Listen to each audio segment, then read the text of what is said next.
I'd like to tell you about the strangest secret in the world. Not long ago, Albert Schweitzer, the great doctor and Nobel Prize winner, was being interviewed in London, and a reporter asked him, "Doctor, what's wrong with men today?" The great doctor was silent a moment, and then he said, "Men simply don't think." And it's about this that I want to talk with you.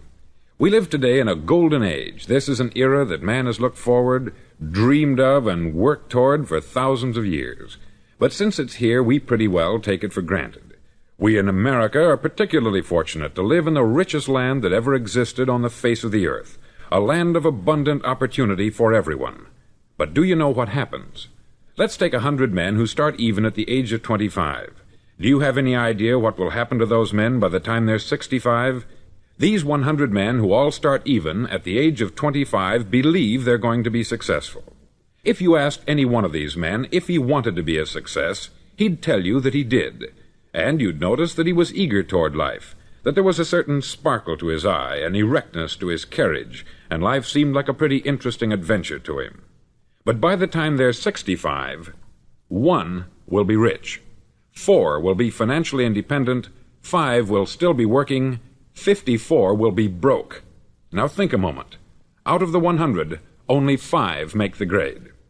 Why do so many fail? What has happened to the sparkle that was there when they were 25? What's become of the dreams, the hopes, the plans? And why is there such a large disparity between what these men intended to do and what they actually accomplished? When we say about 5% achieve success, we have to define success. And here's the definition. Success is the progressive realization of a worthy ideal. If a man is working toward a predetermined goal and knows where he's going, that man is a success. If he's not doing that, he's a failure.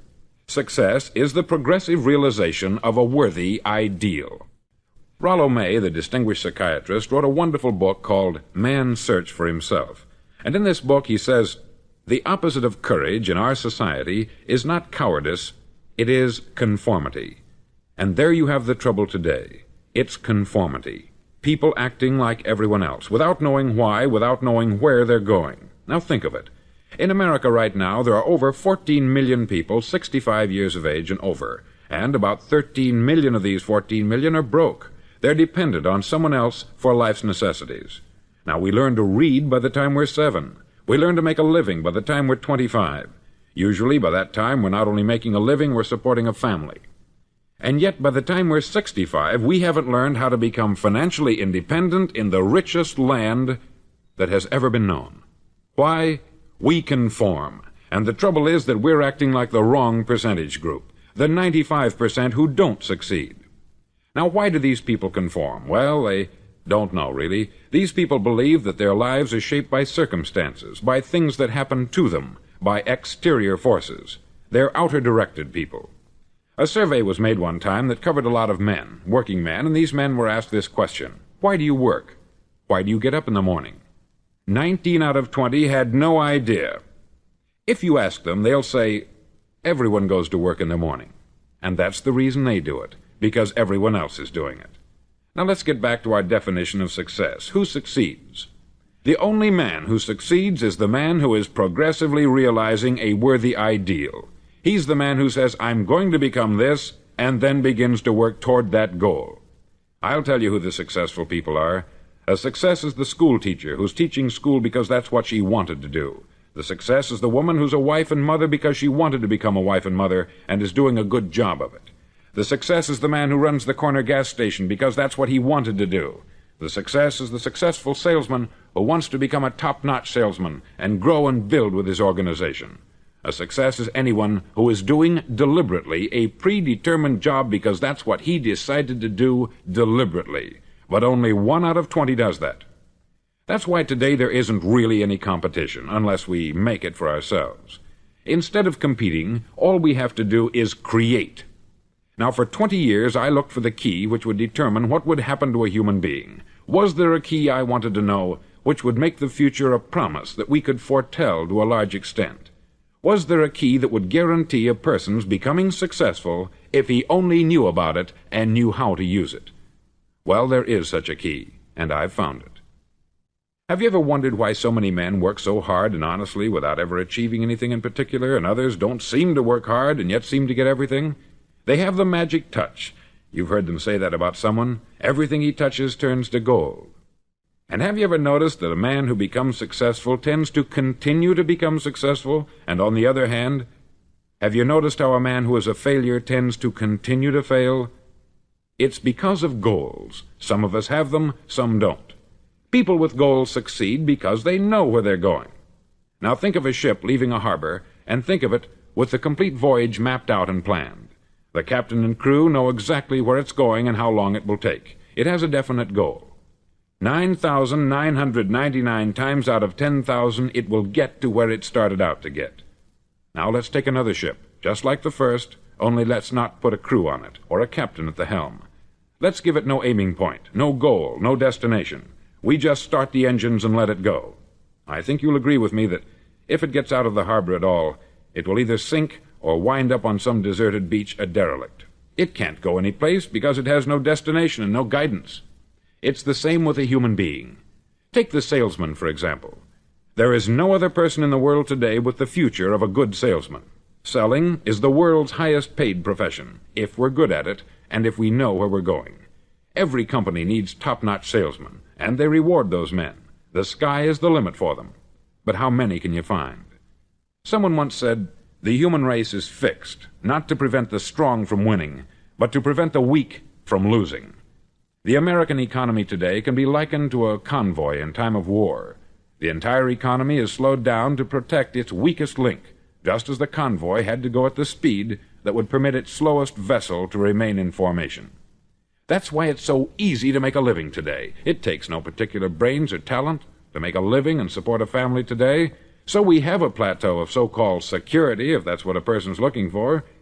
But we do have to decide how high above this plateau we want to aim for. Now let's get back to the strangest secret in the world, the story that I wanted to tell you today. Why do men with goals succeed in life, and men without them fail? Well, let me tell you something which, if you really understand it, will alter your life immediately. If you understand completely what I'm going to tell you from this moment on, your life will never be the same again. You'll suddenly find that good luck just seems to be attracted to you. The things you want just seem to fall in line. And from now on, you won't have the problems, the worries, the gnawing lump of anxiety that perhaps you've experienced before. Doubt, fear, well, they'll be things of the past. Here's the key to success, and the key to failure. We become what we think about. Now let me say that again. We become what we think about. Throughout all history, the great wise men and teachers, philosophers and prophets have disagreed with one another on many different things. It is only on this one point that they are in complete and unanimous agreement. Listen to what Marcus Aurelius, the great Roman emperor, said. He said, "A man's life is what his thoughts make of it." Disraeli said this, "Everything comes if a man will only wait. I have brought myself by long meditation to the conviction that a human being with a settled purpose must accomplish it, and that nothing can resist a will that will stake even existence for its fulfillment." Ralph Waldo Emerson said this, "A man is what he thinks about all day long."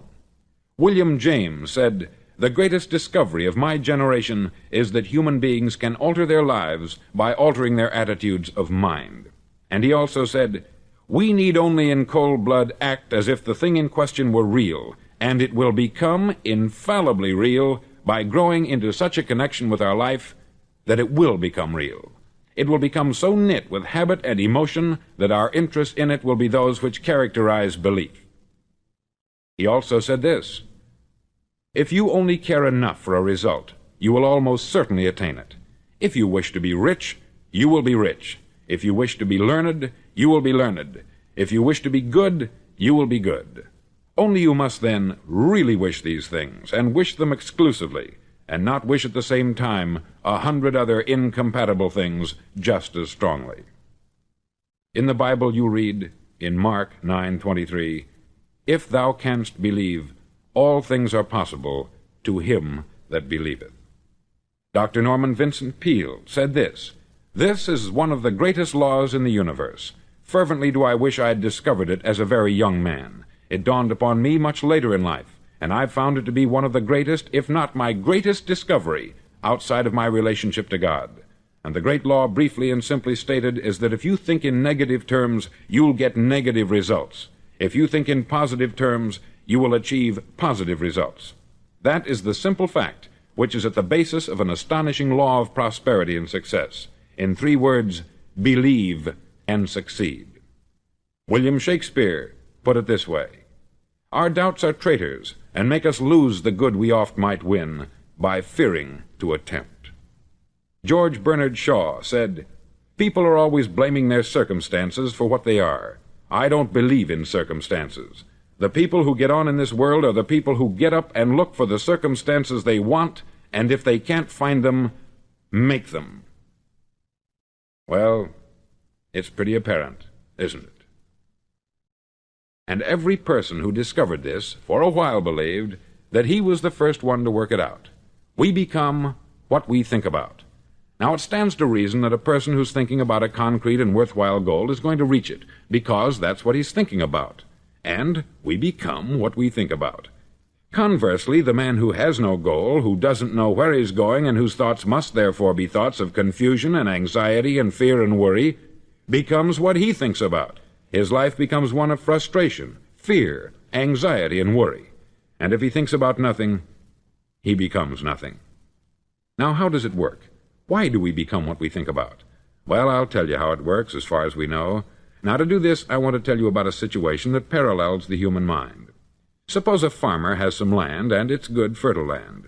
Now, the land gives the farmer a choice. He may plant in that land whatever he chooses. The land doesn't care. It's up to the farmer to make the decision. Now, remember, we're comparing the human mind with the land, because the mind, like the land, doesn't care what you plant in it.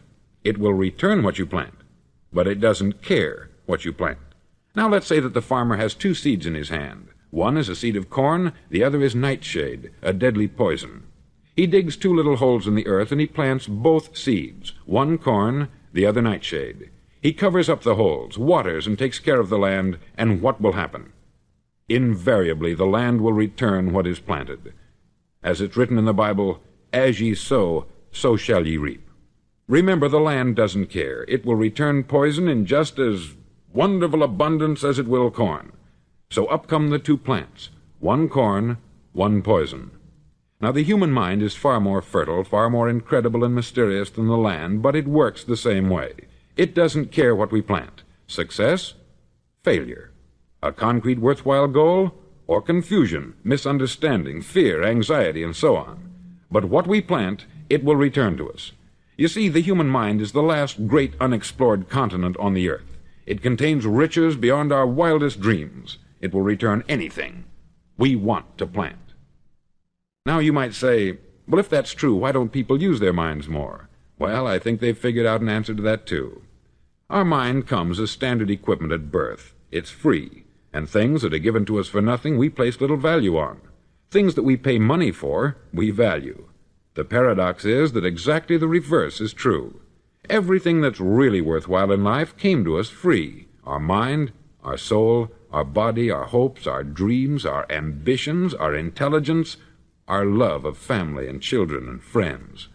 All these priceless possessions are free, but the things that cost us money are actually very cheap and can be replaced at any time. A good man can be completely wiped out and make another fortune. He can do that several times. Even if our home burns down, we can rebuild it, but the things we got for nothing, we can never replace.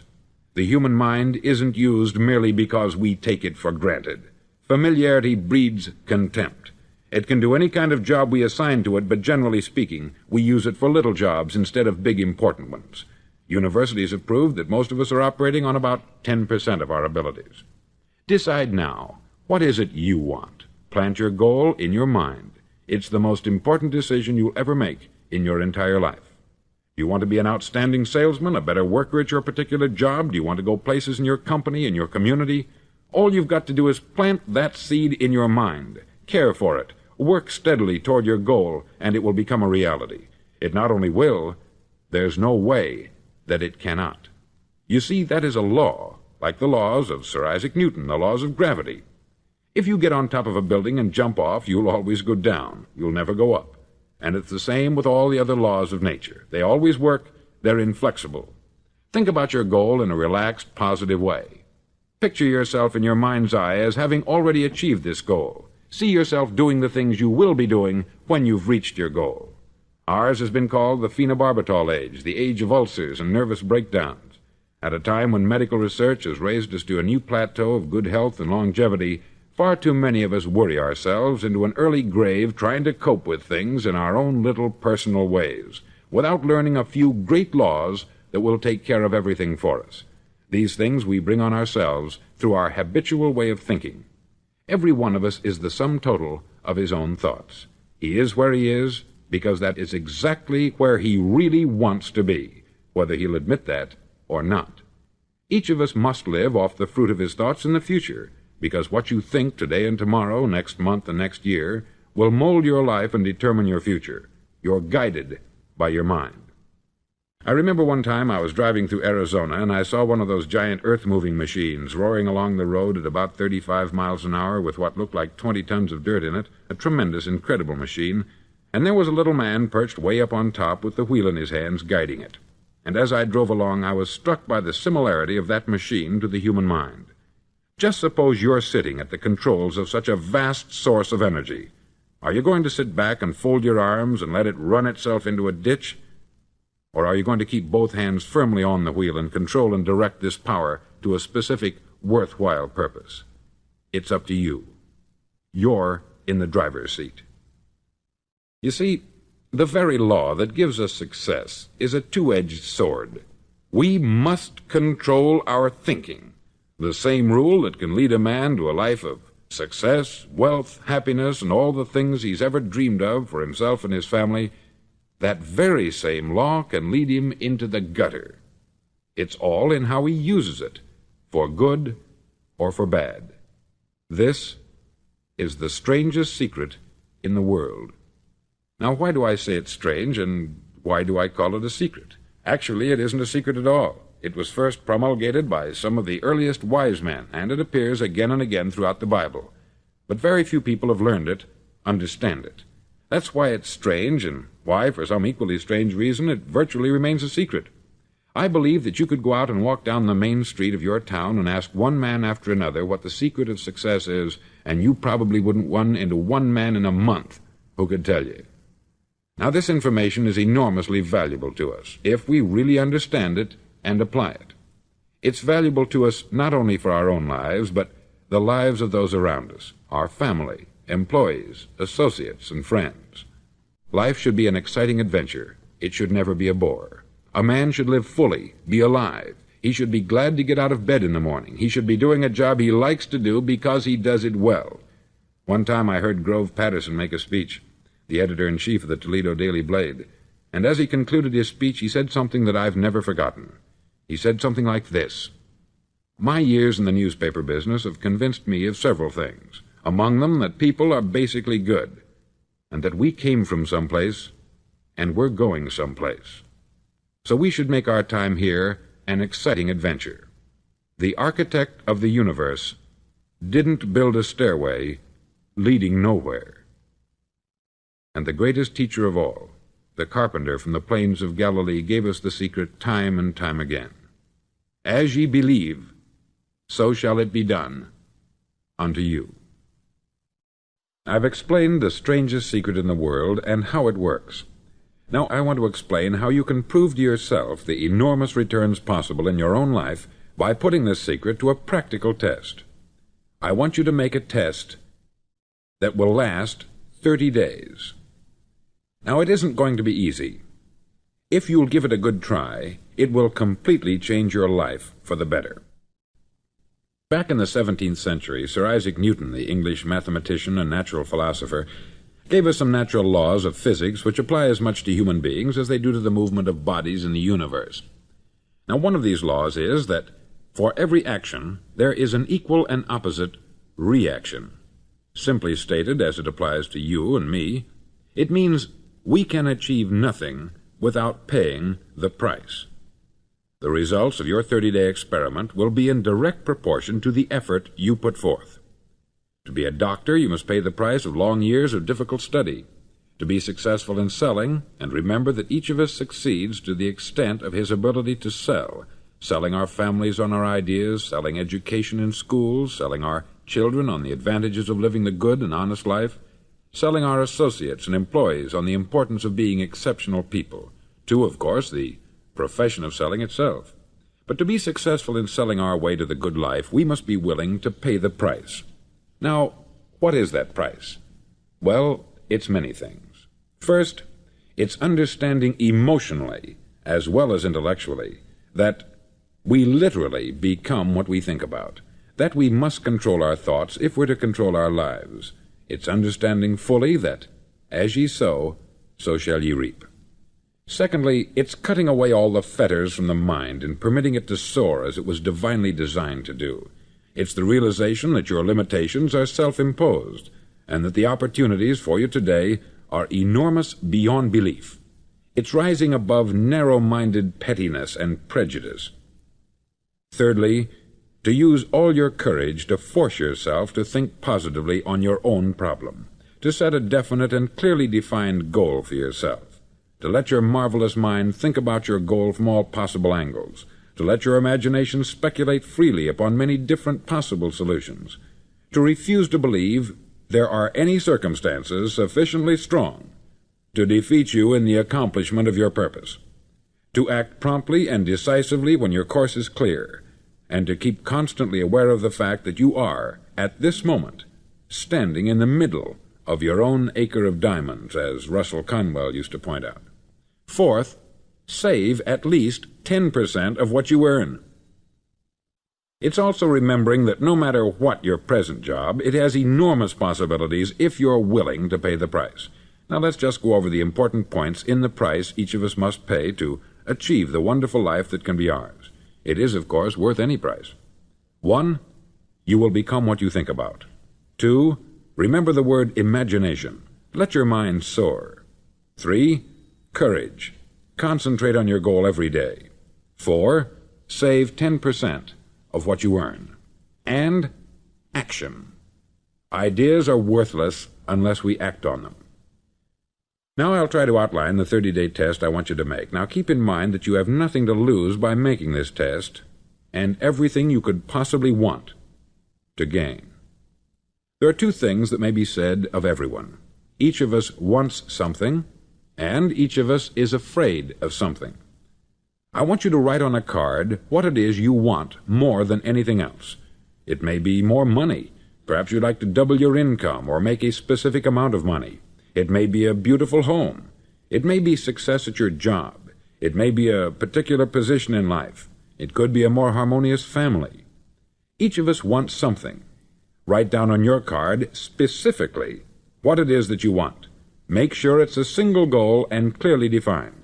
You needn't show it to anyone, but carry it with you so that you can look at it several times a day. Think about it in a cheerful, relaxed, positive way each morning when you get up, and immediately you have something to work for, something to get out of bed for, something to live for. Look at it every chance you get during the day and just before going to bed at night. As you look at it, remember that you must become what you think about, and since you're thinking about your goal, you realize that soon it will be yours. In fact, it's yours really the moment you write it down and begin to think about it.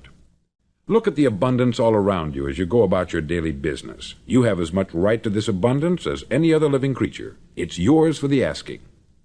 Now we come to the difficult part.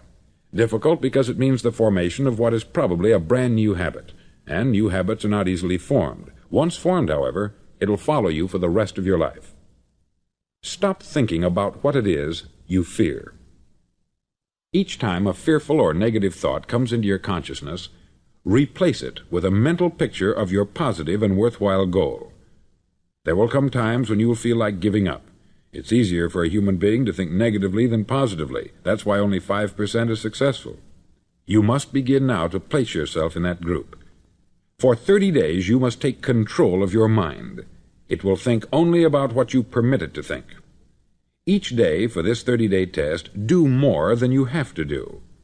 In addition to maintaining a cheerful, positive outlook, give of yourself more than you've ever done before. Do this knowing that your returns in life must be in direct proportion to what you give. The moment you decide on a goal to work toward, you're immediately a successful person. You're then in that rare and successful category of people who know where they're going. Out of every 100 people, you belong to the top 5. Don't concern yourself too much with how you're going to achieve your goal.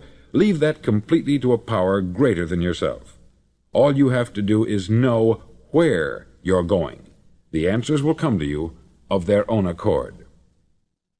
Remember these words from the Sermon on the Mount, and remember them well. Keep them constantly before you this month of your test. Ask, and it shall be given you. Seek, and ye shall find. Knock, and it shall be opened unto you.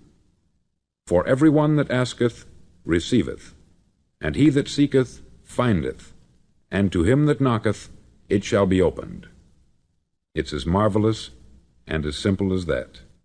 In fact, it's so simple that in our seemingly complicated world it's difficult for an adult to understand that all he needs is a purpose and faith.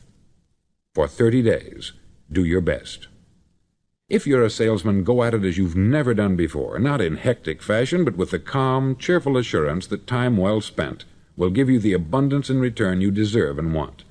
No matter what your job, do it as you've never done it before for 30 days, and if you've kept your goal before you every day, you'll wonder and marvel at this new life you've found. Dorothea Brand, outstanding editor and writer, discovered it for herself and tells about it in her fine book, Wake Up and Live. Her entire philosophy is reduced to the words, act as though it were impossible to fail.